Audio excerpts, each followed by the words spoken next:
Greetings and welcome to the Voices Less Said podcast show with Dr. P. Mac. Today, I'm excited to speak in season 4 with Olaolu Adeleye, who is a Nigerian British Canadian leader in public policy in education and equity. He's based in Victoria, BC, where he served as a senior consultant at Deloitte and Touche, or at Deloitte's in government and public sector services, as associate faculty at Royal Roads University, where he has taught communication, culture, and humanitarian studies. His governance roles include serving on the Vancouver Foundation board, as well as on the United World College or Liston B. Pearson College, alongside contributions to organizations like UNICEF and local initiatives such as Victoria's Hospices Cultural Humility Program. Adeleye has a number of publications, and today I'm really excited to speak with him about equity, diversity, and belonging, which is part of the work that he does in community. Join me on Voices Less Said with Dr. P. Mac.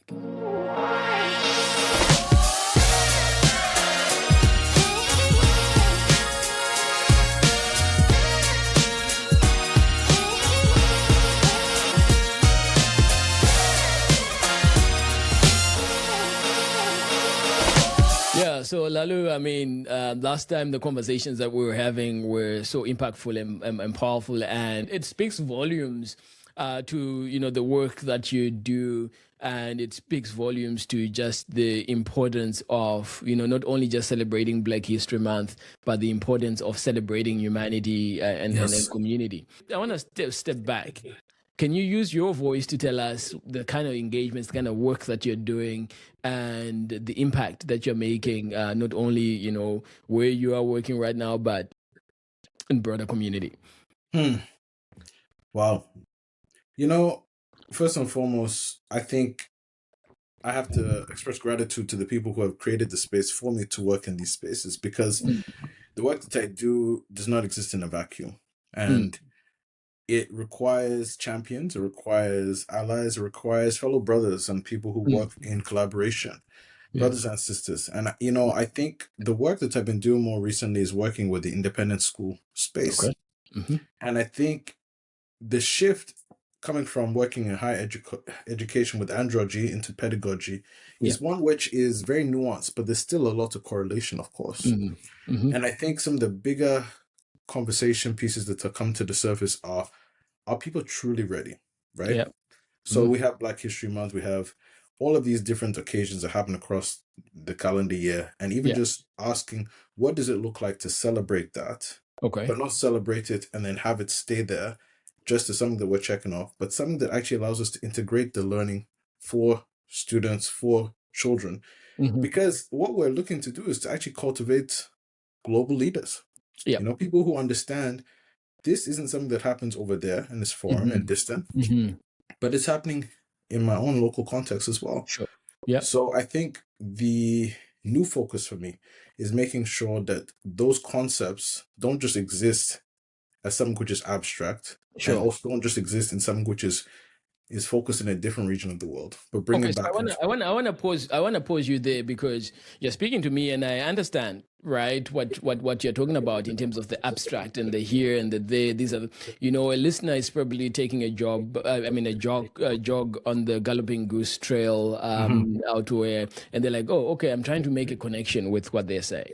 So I'm going to ask you to walk a couple of steps back. On January 7, 2026, the federal government in Canada launched or announced, this year's theme of Black History Month, and they said that, it's going to be called 30 Years of Black History Month, honoring Black brilliance across generations, from nation builders to tomorrow's visionaries. What does that mean to you? I think the key piece here is, as we talk about generations, last week we talked a lot about equity. You can't have conversations about equity without looking at the historical context. So the beautiful part about celebrating what has come before, as well as looking at what is to come ahead, is it doesn't allow it to exist just in this moment, but allows people to actually talk about the processes that were in place, or the limitations that existed that caused people to have to rise. Anytime we have anything in history with any population, any group, that they have some sort of a challenge and resistance, inevitably it causes them to rise. And so the beauty of this is this helps to talk about what has transpired that was a catalyst for some of these things, whether it's an invention, whether it's a change in policy, whether it's something that was more tangible for some people as far as a march. Like, why were people marching? So you and I are both people who have come to Canada, you know. So that idea of blackness doesn't even exist in our context because, well, everybody is. The doctors, the prime ministers or heads of state, all of these individuals. Coming into this context and having this conversation then allows the conversation to expand to be one where we have a conversation about brilliance as much as it is about the trauma and the pain as well. Because it allows for the intersection of the different experiences of Canadian Black people in their journeys, in their exploration of how they've arrived here, as well as those who were forcibly removed and brought here through the transatlantic slave trade. But the generational piece is so key and essential because in the same way we talk about being a diaspora from different places and that being a polyvalent experience, the experiences of Black people across this country also looks very different depending on that connectivity to different parts of the world as well. Okay. And so what does Black brilliance look like to you? You know, I think sometimes we make it a lot more complex than it needs to be. You know, I think, you know, a few years ago, people were championing Black excellence. And they were showing pictures of people who were wearing suits or they were wearing gowns. And that essentially would speak to somebody who has made it, so to speak. But to me, that image is only telling half of the story. Black brilliance is lived out every single day. Black brilliance is you going to your son's football game. It's going to your job and showing up in as your authentic self in spite of all of the different things that are happening. It is as much the process as it is the output. I think sometimes we look at it in terms of a noun. It is something that is existing there. I think about it as a verb. It's your actions day to day. It's what you espouse. It's what you believe. It's what you bring in to context, which otherwise would see you as an other that allows you to thrive.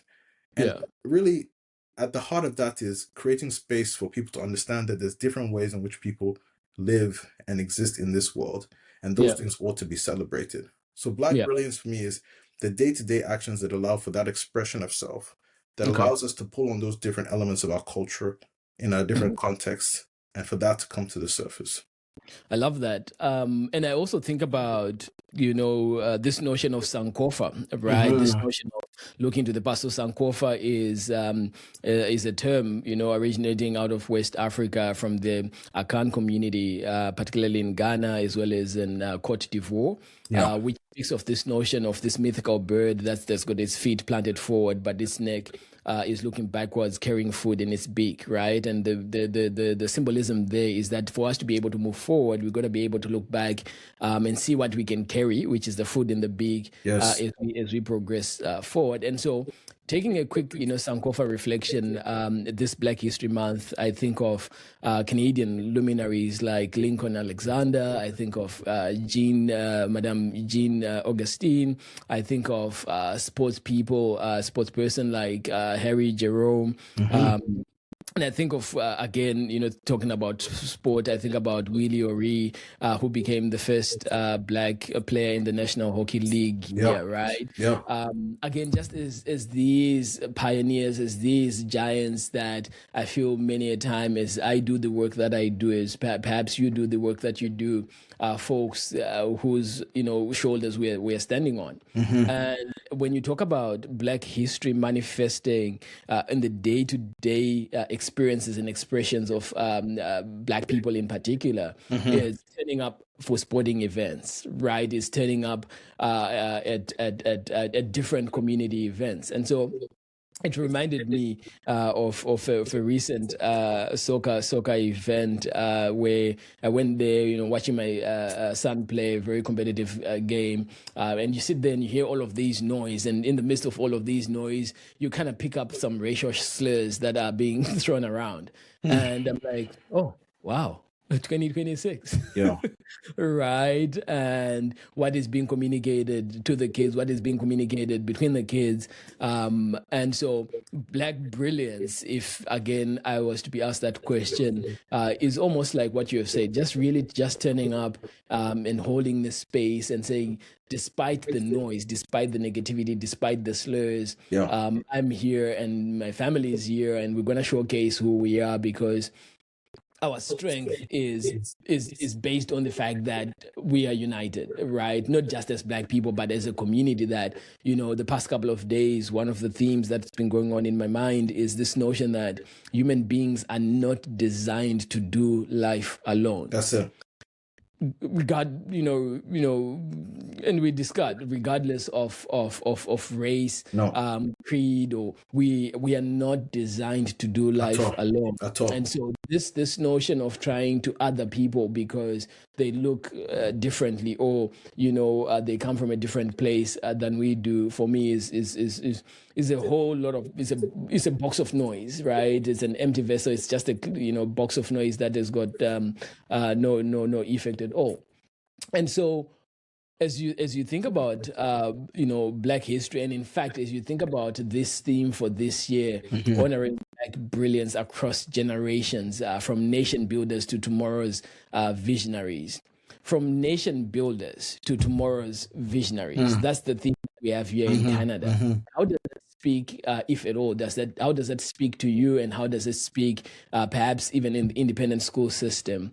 How are you putting that out there? How are you contextualizing that theme into your day-to-day work?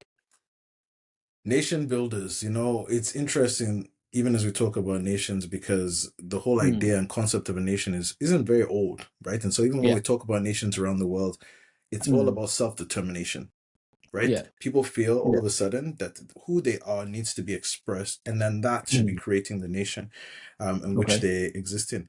And so when you talk about nation builders, the people that come to my mind, if I can say three right off the top of my head, Sure. because I think sometimes in Black History Month, the emphasis goes on the artisans or the poets or the athletes. But, Michelle Jean, which, she for me, because I always believed or had a vision to work in the political sphere, the public sector. Yeah. So when I saw her take her position many years ago, for me, that was like, okay.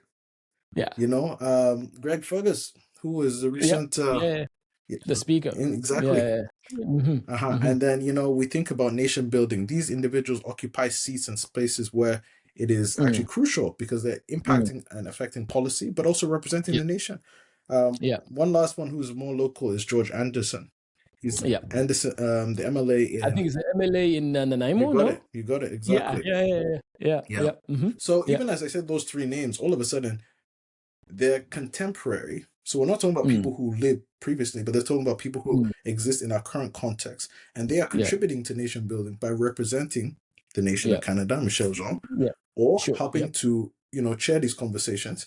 And build consensus, bringing people together, right? Well, yes, I might be the Speaker of Parliament. It's not just about me or one side. It's how do I build the bridge? You got it. How do I build the nation? I love that. What better embodiment of nation building than the people who are creating consensus or representing their respective constituencies? So for me, as you ask me, what does that mean within an independent school context? Well, it's about showing learners that, we took time to talk about Black History Month. And we should be talking about many of these things throughout the year anyway. But since we do have a spotlight, let me show you that this conversation isn't just about the artisans, the athletes, and so on and so forth. But it's actually about the many different ways in which these experiences are translated through people who are contributing to the betterment of this country and the state of which we live in. And just by increasing or enhancing the awareness and even just giving them a taste of these different ideas and concepts and these experiences of different people. The idea is that it opens their eyes to see that these things are not, again, in some place which is not connected to who I am, but they're actually right here in my local context. I love that. And so what's the reception like from students, from community, as you share about these and the word that's coming to my lips, perhaps they probably would not consider themselves as that, but when you speak about these luminaries, right, like what is the reaction from students? Is there, oh wow, or is there like, oh my gosh, that's such a glass ceiling? Can we ever get there as Black people in particular? And I know there's, Black people, the people of color, etc., but Black History Month is specifically focusing Yes. on Black. So I ask with that narrowed sort of frame of reference: is there reception from Black students? Do they see themselves as brilliant? Do they see themselves as folks that can attain these different positions? It's very interesting because, again, we've come to this context in which we are not the majority. And so oftentimes, even as you're having a rollout of any of these months celebrating these pieces, you're being cognizant of the fact that, yes, only a small portion of the population may be Black, but it's important for them to feel like they belong and are celebrated. But you're also actually speaking to a larger audience who aren't Black and making sure that they also are aware of this, because otherwise it feels like it's just those children over there or those adults over there, and it doesn't actually apply to me. So the reception is interesting because, as you know, being an early childhood educator, the conversation you have with a 3-4-year-old looks a lot different from the one with a 13-year-old and so on and so forth. So at that early level, it's really just getting them to understand the concepts as they relate to things like, who would I want in my community, or what would I want to feel like I belong? Because the conversation then allows them to see that it doesn't matter what your skin color is. There is a key principle, or a few of them, which are relevant to every human being, as everyone ought to have that experience of belonging. By the time you get up to 10, 12, 13-year-old, the conversation can expand a bit more to talk about community. So it's not just this abstract concept. It's me first, but then expanding it out to talk about others. And then by the time we get to 17, 18, the conversation really talks about what does that actually mean in terms of enacting or taking steps towards impacting and influencing the policy. I think the balance, though, for me is, I never want these conversations in Black History Month to just be so technical or so policy driven that we also forget the celebration of the culture and the essence of that. So one of the initiatives that I've been really pushing for more recently is, as we think about the diaspora, because it's vast and it's very diverse, how are we highlighting different pockets of the world? Right? So whether Southern Africa, Eastern Africa, West Africa, which in themselves have so many countries in them that are so diverse. But you know what? Just for a moment, let's highlight those parts of the world through the things that are soft power, music, cuisine. Let's just give them a taste to let them know about these realities. So that in the same way as we start to continue this conversation about the experience of Black people in Canada, we're also able to expand into the conversation about the experiences of Black people around the world. That's beautiful. And you know what, as you were speaking, I went back to something you said earlier on about just this notion that when we talk about Black History Month, something that's key to jump up is arts and culture, and then the negating of looking at no. When we look at nation building, Black leaders, Black politicians are right there. At the forefront and doing it. So it's just not about one particular sector. It's just not about arts. It's just not about culture, but it's about nation building. It's about, moving the country forward. And in the same vein too, I just thought of technology too, right? And I thought of the now late, as of a couple of weeks ago, Gladys Brown West, who was, African-American, Black, American mathematician who was known for her contributions to the mathematical modeling of the shape of the Earth. And then her work of developing the, sort of satellite geodesy, like models, which were later became the pillar or the foundational pillar of what we now call the GPS, the Global Positioning System, right?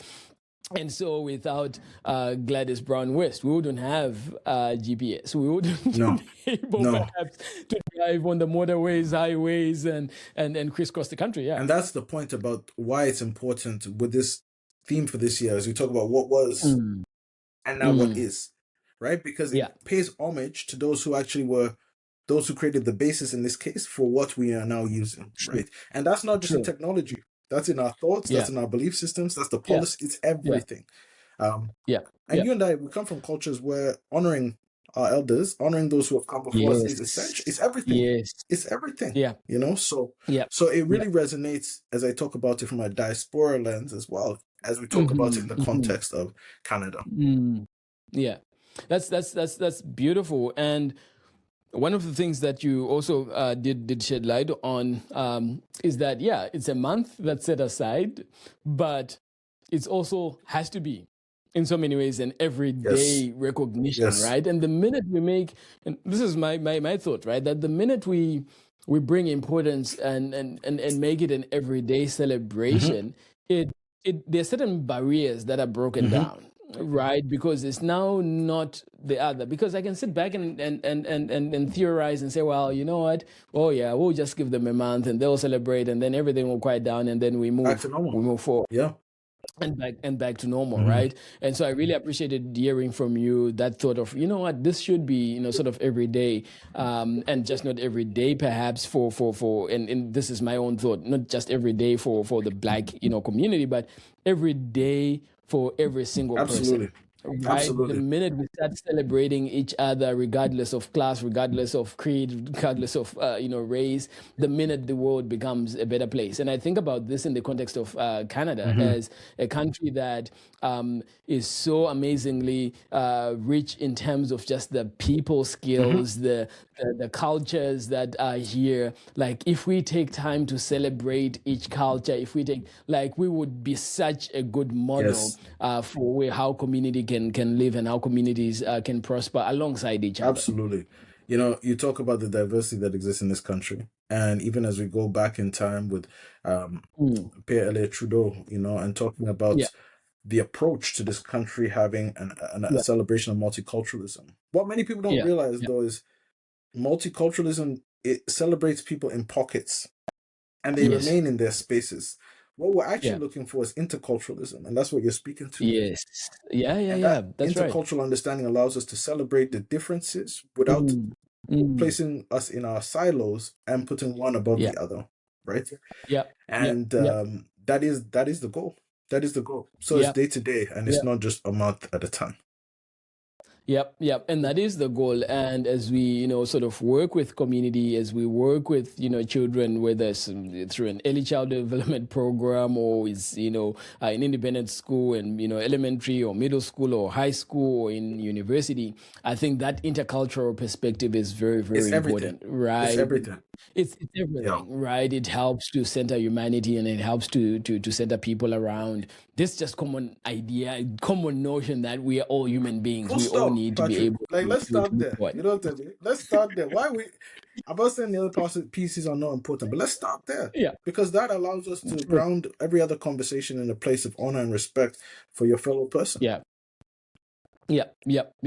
That's it. And I think about it from the context of, when you were, talking about just briefly about making it an everyday sort of celebration and recognition is what the UN did, right? Remember, we're just coming out of a decade for the, what do you call it? International Decade for People of African Descent. Yeah.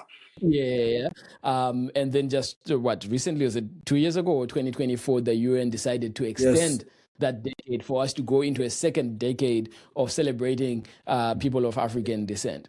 There is a story there. There is a story there because the recognition that we want to do a second decade, it means that there is something. So I thought about it and I was like, maybe I don't know what I don't know, and I'm always open to learning more. But here's what I want to put forth to you and hear what your thoughts are. When we think about, when I think about the foundations of humanity, and then when I read about it, and then when I look at various literature and research that has been done, it's pointing me back to Ethiopia. It's pointing me back to Africa. And I read and I read and I read and I read and I find, well, Africa is called the cradle of humanity. Oh, interesting.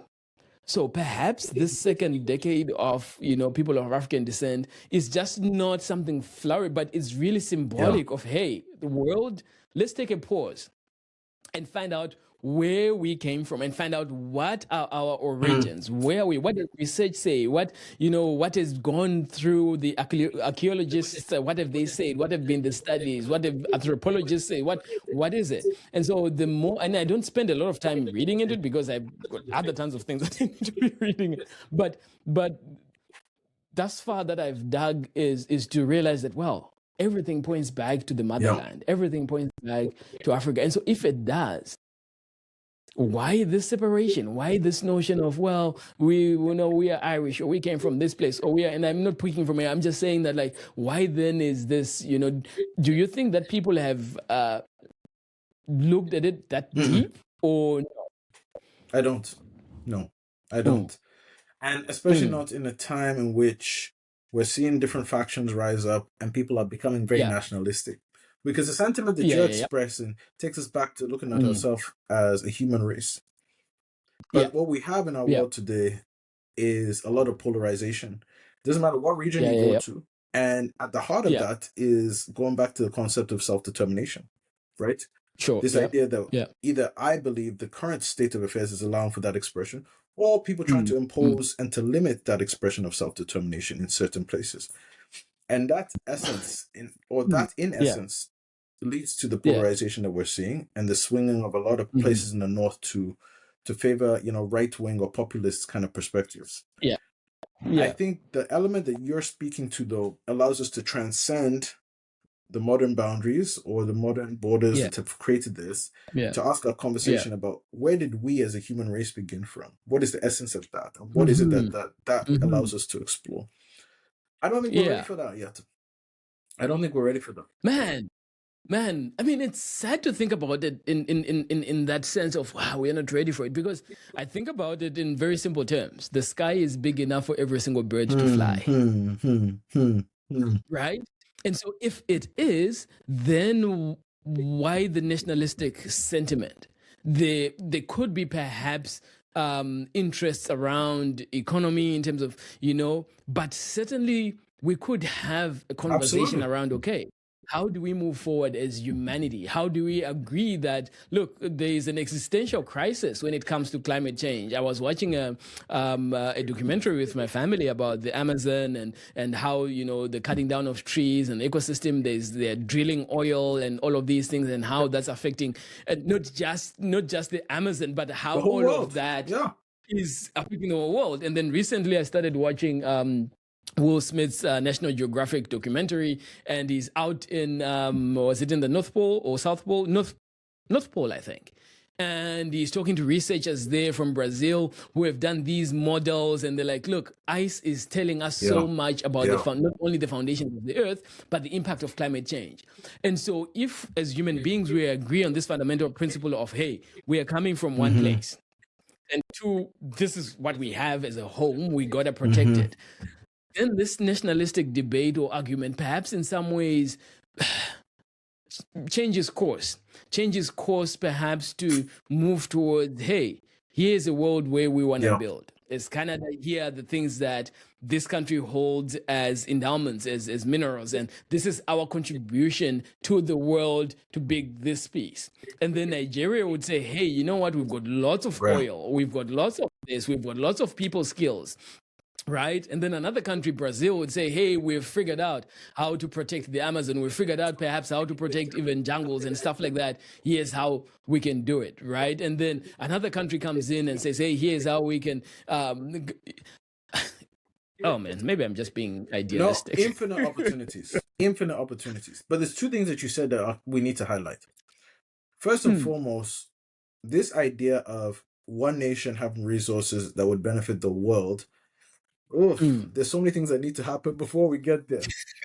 Because we need to unpack the fact that many of the countries that hold these resources in the global south were put into systems and structures like structural adjustment ones, which limited their ability to actually expand and to fully achieve that national self-determination. And so before we can even get to a conversation of sharing, I'm not saying we shouldn't, a lot of these countries feel that it's their right to first get to a place where they feel that they're actually on par, if not better. Let's take it deeper because I think sometimes we oversimplify this. It's not just a conversation about looking at the world and thinking about how we're going to help humanity, because we've created this separation of North and South, East and West. So those countries over there, or those indigenous people, because that's the new one that we're using to demarcate developed or developing, right? It's in a way, it's oh, the indigenous way, which isn't the Western way, which isn't the technical or advanced or scientific way. And so that nuance, as you see that continue to be the narrative that is shared, until we can embrace something that isn't canonical, because it hasn't been in the literature, because those voices weren't brought into the space, until we can embrace that as actual true knowledge, regardless of who it came from or what that source is, we can't even start to have these conversations of how we're going to share the wealth and the resources. You know, I think there's so many tangible examples, even in a world which would espouse, or countries that would express themselves as being supportive of different parts of the world coming to the top, with a neo-colonial agenda and mindset. You know, even if I can even speak about the recent African Cup of Nations. For every African Cup of Nations up until this one, it was every 2 years. But now the Europeans decide that, oh, wait, we need to shift it to 4 years. That in itself is again saying you need to conform to our, it's another form of what we would say no longer exists. But these things continue to show up in all different sectors. It's not just in sports. It's not just in politics. It's not just in natural resources. The richest man in Nigeria has refineries there, but nobody's looking to partner with him, because what would that do? It would create liberation for a different set of power, different economic set of power. So as we have gotten to a place, and you think about the Treaty of Westphalia, and you think about the formation of the nation state, and then you think about all of these places across the continent in the 60s just getting this idea of independence. Many of these countries, not up to 100 years old in terms of their current state. So before we can start to talk about bringing in a collective pool, and we think about the global commons, which we should be mindful of, there has to be even a feeling for them that they are independent and able to stand on their own, and not relying on somebody else to support their own dreams and visions. We have a lot of work to do, my brother. A lot of work to do. That's heavy, but I don't want to end this session on that heavy note. I've asked you my 3 questions before, and here's how I'm thinking about how to conclude our conversation today. And I know you and I want to come over to Vancouver at some point and just continue some of these conversations, and also bring in, maybe we could, I've got some colleagues at UBC, maybe we could, pick up conversations there and, have roundtables and see, particularly during this Black History Month. So here's a question. With all of these things that you've mentioned, and we're not ready, we're not yet there, what art thou? What do we do now as next steps? So give us, what do we do? What do we do? Well, we continue to champion Black voices. We create space for those stories to be told. We don't wait for the story to be told by somebody other than those individuals, but in fact, we are creating avenues and platforms for them to be shared. We continue to celebrate Black brilliance in the day-to-day pieces, highlighting the fact that there's people who are doing great work in ways that maybe isn't getting, as your podcast does, their voices to be heard. I'm thinking about 3 local women. Last time you asked me the question about who I'd sit with. So I'm going to give a shout out to 3 women in this Pacific Northwest region. Let's go. Who exhibit and personify that Black excellence. Dr. June Francis, the work that she's done is immense. It is, from a legal standpoint, from an educational standpoint, what she does in terms of championing and really espousing Black excellence. Dr. Yabom Gilchrist, she is a force unto herself as well. She is somebody who works in many spaces of strategy, working with governance, working in all of these ways to really espouse what it means to be Black in spaces that hasn't welcomed Black voices. And what I love is she always grounds her practice in pulling on her own roots, and that for me is the element of Black brilliance. And another one, because we're talking about the makeup of British Columbia and talking about the celebration of generations past and who's here now, There was research conducted by a lady named Alice Mirage several years ago.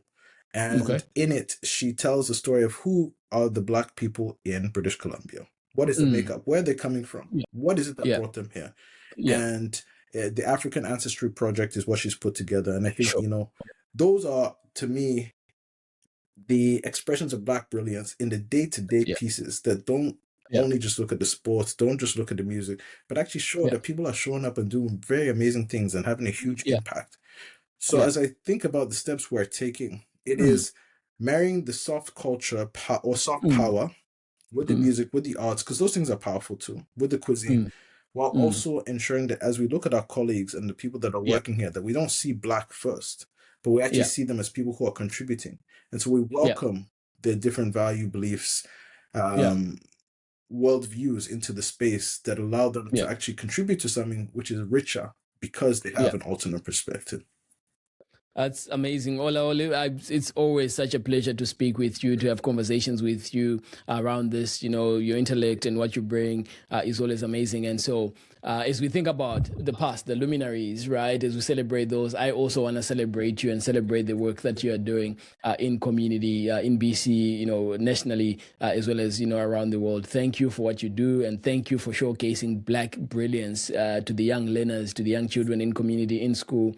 And as you continue to do that, I am so grateful, and community is grateful for the work that you do. Thanks for coming again for this conversation, and look forward to the next time that we meet in person and have a coffee. Absolutely, bro. I tip my hat to you also, and I'm very grateful for the space to speak, but also for the work that you do, and keep shining that light and flying that flag of brilliance, because you fully embody it, my brother. Thank you, my brother. For me, it's about Ubuntu. I am because we are, right? I'm Patrick because of you, Olaolu. I'm Patrick because of, you know, everyone that's around me. And so that's what we carry forward. So thank you so much for that. Thank you, my brother. We'll talk soon. Thank you. Thank you for listening to the Voices Listed podcast with Dr. P. Mac. I hope you enjoyed insights that came out of this conversation. Keep your notifications on. Our next episode will be dropping soon. Thank you and enjoy.